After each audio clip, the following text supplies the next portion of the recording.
If you were an arcade gamer of the 90s, you may remember the Buster Brothers series, known as Pang and a few other names depending upon what country you're from, but this series of arcade games where you play as a pair of brothers destroying alien bubbles using your hook gun was a lot of fun, intense gameplay, and ate quite a few quarters out of my pocket.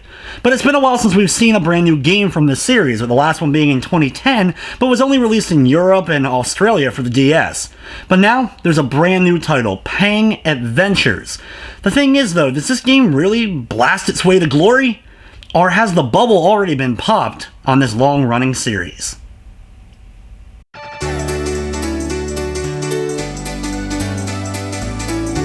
Pang Adventures is the 6th game in the Buster Brothers or Pang series, and the gameplay that it's known for is still very much intact. You're playing still as a pair of brothers, one with a red hat, one with a blue hat, and your goal is to destroy bubbles from an alien force and going from place to place on Earth until you stop the alien menace and send them packing back wherever they came from.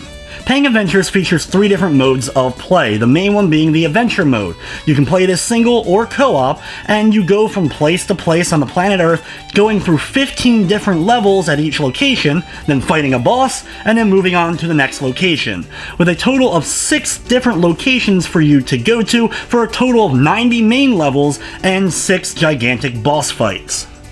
While every level in the game takes place within a square room, you'll have various different enemies and other landscapes that make each of the levels a little bit different from one another. Now, this may include extra platforms and ladders, barriers that allow the enemies to go through but you not, other barriers which will stop any kind of enemy from getting to you so you're protected, and a few other things along the way to add a little bit of puzzle solving to the overall arcadey action.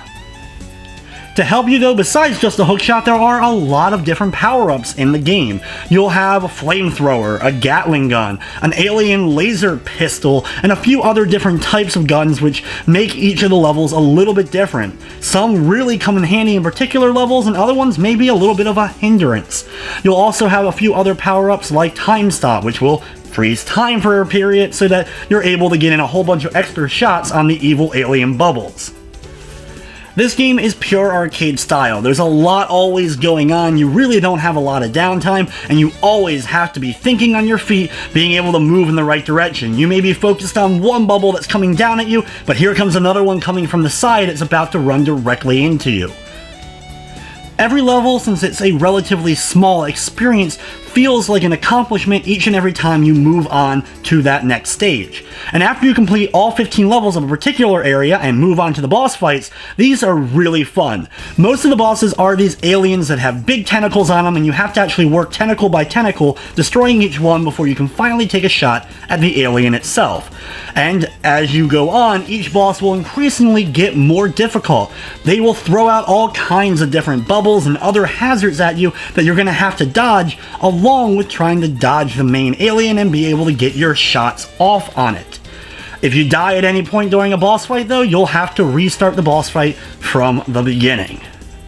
After blasting your way through the adventure mode, there's 2 other modes for you to tackle. First up is the arcade mode, a very traditional arcade mode for those enthusiasts of the old style of gameplay, where you only have 3 lives in order to complete a set of levels.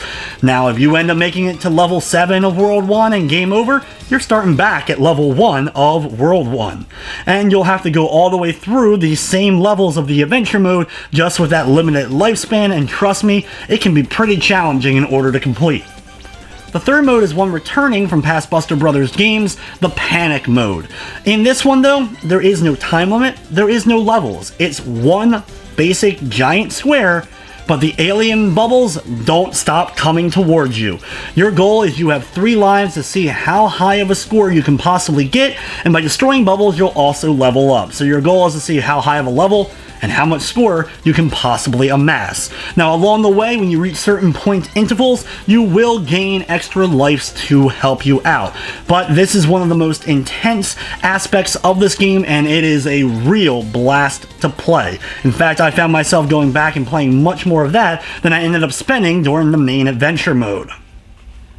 Presentation-wise, well, the sound gets the job done, and there was a couple of okay tracks, but it was nothing spectacular. I really did like the graphical styling of the game. It is very reminiscent of those old Buster Brothers games, but it's done in a more vibrant, cartoony look. There's a lot of bright colors, some great backgrounds that you end up battling through, and the whole thing was very pretty to look at. From a technical standpoint, the game ran fine. I didn't run into any major glitches or bugs or slowdown during massive alien fights. When it comes down to it, though, I think this game is very much for those old school arcade fans that love the old Buster Brothers games and want a new experience with that same style of gameplay. It runs smooth, it looks good, and it's still very much fun to play by yourself or especially with a friend. Though I can think a lot of more modern gamers aren't going to get quite the appeal, but it still is a lot of intense fun while trying to pop all those bubbles. The adventure mode itself was about 2 hours in length to make my way through all the worlds and defeat all of the bosses, and I've spent a few extra hours in the arcade mode as well as panic mode, but your main core story is roughly about 2 hours in length.